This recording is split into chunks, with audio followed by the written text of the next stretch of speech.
gabadhan aad arkaysaan waxa lagu magacaabaa Raxmaruun waa 22 jir la nool labadeeda waalid qabta xanuun halis ah kaasoo ku kalifa inay dhaqdhaqaaqa joojiso marka hawl loo diraba wallahi xaaladda gabadhayda haysata waxay soo wajahday muddahan laga joogo 10 sano waxyaabaan ku aragna waxaa kamid ah gabadha hadii loo waco waxba ma maqlayso dhagaha zam dhaha waana suuxi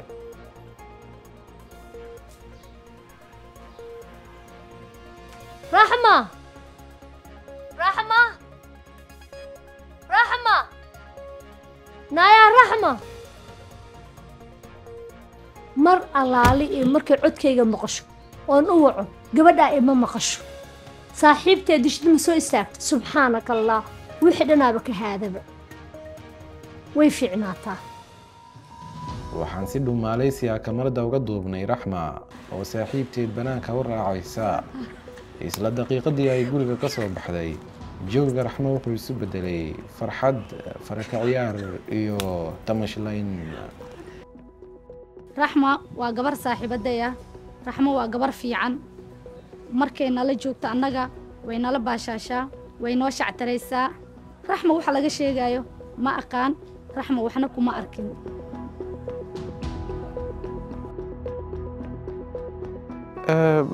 xaaladan runtii waa xaalad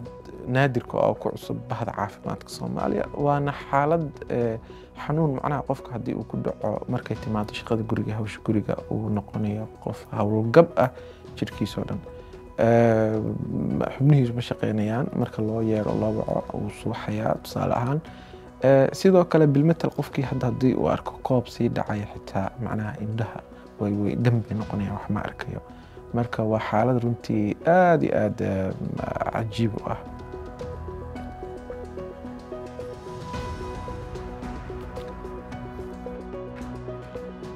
Raxma iyo shaqada guriga waxay isku noqdeen laba cadow isku ah taasna waxaa dhibsaday walaalkeed Cabdullaahi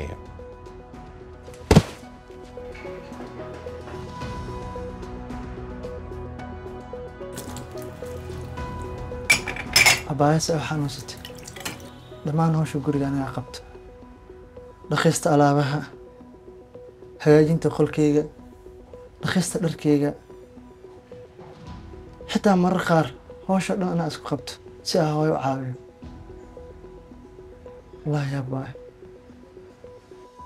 calaamadaha lagu garto xanuunka waxaa kamid ah qofka marka dantiisa loogu yeero ma maqlayo magaciisa iyo waxaas oo dhan dambe noqonayaan dhagu laakiin marka wax kale loogu yeero baashaal oo kale ma maqlayo aan tijaabino Raxmo koobiya soo qaad Raxmo kaala cunto cun Raxmo inta soo socotay sakeel biya soo mar Raxmo walaalka waa soo qaaday soo kac kaala cuntada cun waa aragtaan hadda xanuun runtii غياب لويا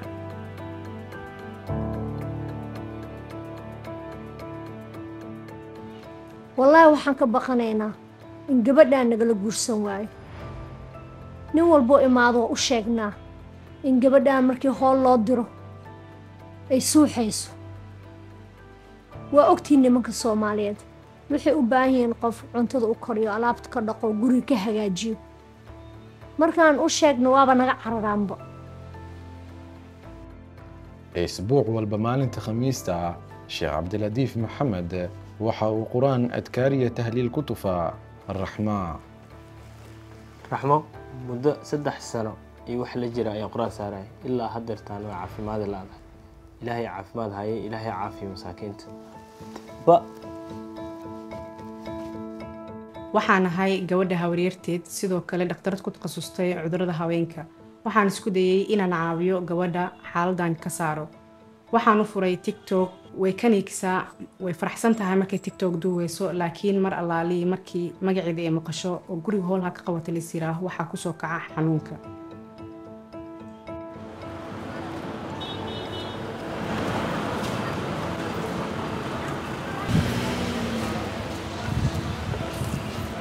dhakhtaran geynin ma laha waddanka dhexdiisa hadda waxa ugey dhakhtar hindi ah oo shaaroof la dhaho dhakhtarkii wuxuu yiri gabadhan wax loogama qaban karo waddanka waa in waddanka dibaddiisa la geeyaa maraykanka canada ingiriiska waxba ma qabsan kari ani inaa iska baashaalle rabaa ma aqaani wax iga qaldan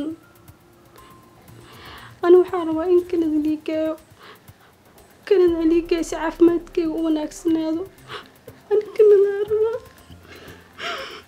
kanada liigeeyo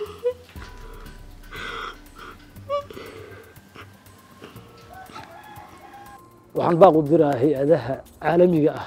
hay-adaha carabta kuwa qaramada midoobay iyo dhammaan kuwa la halmaana inayna caawiyaan oo garabna siiyaan oo gabadhayda maanta ay gargaar u filiyaan ilaahay baa gargaar leh gabadhayda canada ha la ii geeyo si ay uga caafimaado